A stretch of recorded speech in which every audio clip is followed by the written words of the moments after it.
Hi there, welcome to this video. This is Tina from tinahills.com, and if you have your ascendant in Aries, your moon in Cancer and your sun in Capricorn, then welcome to this video. This is your presentation. So let us understand the ascendant and then move on to the moon and the sun. So the degree of the zodiac, which is rising on the eastern side of the horizon at the moment of your birth, is your ascendant. Okay, and the sign on which it falls is the rising sign. When you walk into a room, people perceive your ascendant sign. Okay, they see you through the filter of your ascendant sign, and this is Aries for you. So having an Aries ascendant, it's cardinal, it's masculine, it's fire, it's ruled by Mars, the god of war, the red planet, the god of sexuality, the I do principle, the action principle. Okay, Mars. So Aries is action oriented. It's about going forward. It's archetype of the pioneer, the initiator. So when you walk into a room with your edgy, with a purposeful stride, with an edgy look in your eyes, and you're not afraid of eye contact, you can stare someone down, and you lift your eyebrows and people get intimidated. People can see you're a leader. You exude that aura, you have that vibe about you, that don't mess with me, I'm an Aries ascendant, and people can see that. And sometimes it works, sometimes it doesn't, but that is how you are. Aries is about authenticity. You're not ready to hide who you are for people. Okay, appearance is also linked to the ascendant, because the ascendant is kind of how the world perceives you. It is a sum total of who you are. Jungian scholar Frida Fordham said that we wear masks. That's our person, that's how people perceive us. So the ascendant is your person. Okay, and it encompasses who you are in totality. Okay. Having an Aries ascendant means you have prominent features, sharp nose, sharp prominent cheekbones, narrow chin, maybe even cruel eyes. There some Aries individuals do have a cruel look in their eyes, even if they don't mean it. They look cruel. So, always touching base with compassion works very well. But Aries is not known to have too much compassion, right? Now, very defined facial features. But remember that with hard aspects to Mars, your hair can be brittle. You can have glosses because Aries rules the head. So this is a big part of who you are, very prominent part of who you are. So oftentimes I've seen that Aries individuals like to wear their hair short, even females, and there's just more testosterone in them. There's just more testosterone in them. Even the ladies, okay, they're just practical, purposeful, not always purposeful, but the Aries energy is like a trailblazing energy. It can't really be purposeful, but it's trailblazing. Hard aspects will see you wearing glasses, or you may even see sensitivity to teeth and gums. If you don't wear glasses, great. You may just slap on some shades. You can have brittle hair or fragile hair because so much fire is, can burn out or thin out the hair. Coconut oil, cold pressed extra virgin from Amazon is the way to go. Alright, as I said, that the figure of women is also just more masculine, and there's a lot of energy. So know how to work that energy, know how to expel that energy, work out, swimming, whatever rocks your boat. Know how to just let go, not on something violent, but just let go. We have rage rooms now in the world, so you can just go and take out your anger. But I don't think that's really for you, although you have a Capricorn sun and Cancerians do have that flip switch where they can get really angry and take off on a rage room, but that's besides the point. You get the idea. You can suffer much from stress and anxiety, because after all, Virgo is your sixth house. So hypertension, migraines, high blood pressure,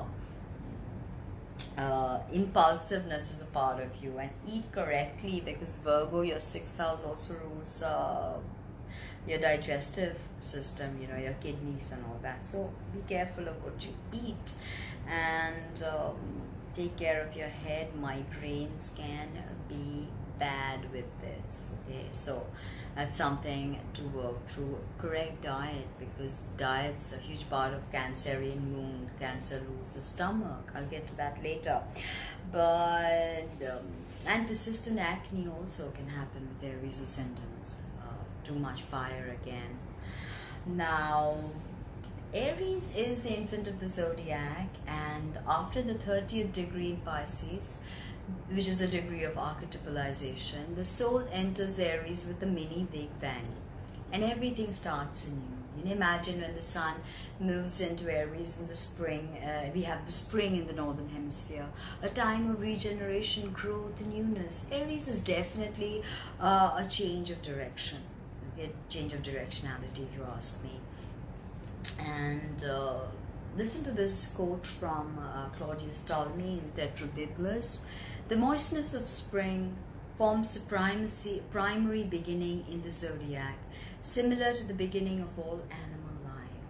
So Aries is about newness, freshness, vibrance, radiance, and all those things, right? But Aries, being the infant of the zodiac, it's a selfish energy, and as Stephen Forrest says, that the goal of Aries should be enlightened selfishness. Selfishness is inevitable, but how do you use that selfishness? You have to care for yourself. Self-care and self-love are hugely on the radar, definitely. Now, all the shadow work and the lessons of Aries ascendant has to do with the infant growing up. We know growing up is not an easy process. So swimming in the agitating fires of Aries is not an easy process. It's not soothing. It can be tumultuous, volatile, and also be careful of violence, road rage, anger outbursts, and accidents, guns, heavy machinery. Be careful of all that during Mars aspects. You're ruled by Mars in traditional astrology and by Mercury in esoteric astrology. So Aries is ultimately about the plane of the higher mind, or Manas. Okay, so that is your ultimate. It's not just Martian fighting and conquering. It's about understanding the higher wisdom, right? And having a Cancerian moon is so powerful with this, because here you have cardinal water. Again, flux and change. With cardinality, seasons shift. So everything changes. It's temporal. And we are shown that time and again. Cancer is a special sign. Its ruler comes back into its domain more than any other ruler in the zodiac. So Cancer is the fourth sign of the zodiac, the first of the water signs, and is all about emotions, connections, connectivity, mothering, our mother, our childhood, how we will be as mothers, the concept of nurturance, how we provide that, how we got that from our mom. Our mom. And having a fourth house moon in Cancer means your mom's important to you, very important to you. It's whether for good or for bad, I don't know, depends on the aspects and many other things, but she's very important to you, and she's left a huge contribution in your life. Family is important to you, and connecting with people. Even a family has not been there for you in the way you might have wanted them to be, then you might have substituted them for something else, or you may have found your own soul family. Cancer rules breasts and stomach, so be careful of that. With overeating, overindulging. You may like cooking a lot. You definitely want to cook for your kids. You be a good mother, but can be bossy, domineering, manipulative, passive aggressive, hypersensitive. Cancer moons can be hypersensitive, but understand that Cancer is ultimately ruled by Neptune, and its sole ruler is Neptune. So it's like Pisces, it's a Christ-filled sign, and it's very much a sign of loving wisdom. So it's not about just the walls and brick and mortar, but the house and foundation that Cancer seeks for is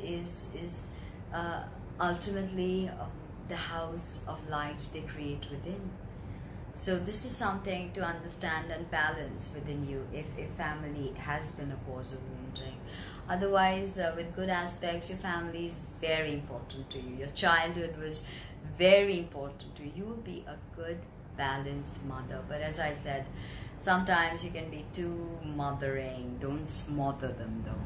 Now, having a Capricorn Sun is awesome because Sun does very well in Capricorn, is exalted, absolutely. And you have a Sun-Moon opposition.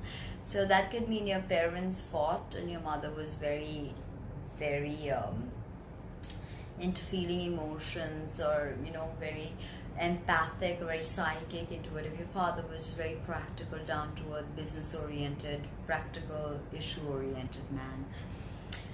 And having the sun is just not your father, it's also your goals, your aspirations, how you want to be perceived. It's how you take your internal power and project it out in the world.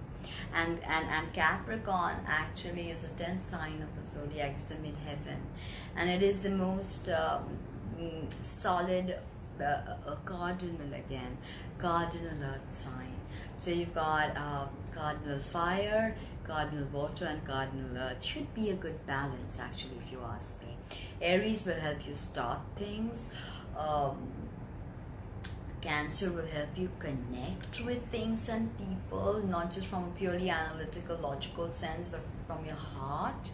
And Capricorn is all about detailing and wrapping up and rising to the top. It deals with corporations. Its sole ruler is Saturn as well as its traditional ruler. So it's Saturn's domain, you know, and you have your Sun in Saturn's domain in an exalted position, in a powerful position. Okay, Mars is exalted in Capricorn, but Sun is exalted in Aries. But here, Capricorn Sun is powerful nevertheless, okay? And so this is definitely about you rising to the top, because 10th house Sun is definitely public service. The 10th house is social recognition, you know. And Capricorn, you may take time to be recognized, but you will be recognized, and you will be seen for who you are. And hopefully, but remember, Capricorn can be very detached. It's Saturn's domain, cold, detached, calculating, but very practical, very logical. Okay, so hopefully, having two detached signs like Aries and Capricorn, you have your Cancer, which is all about connecting. Hopefully you can find a healthy balance. So that was a bit about Aries Ascendant, Cancer Moon, and Capricorn Sun. Hope you liked the video. Like, comment, subscribe, and visit my website www.dinahills.com. Thank you.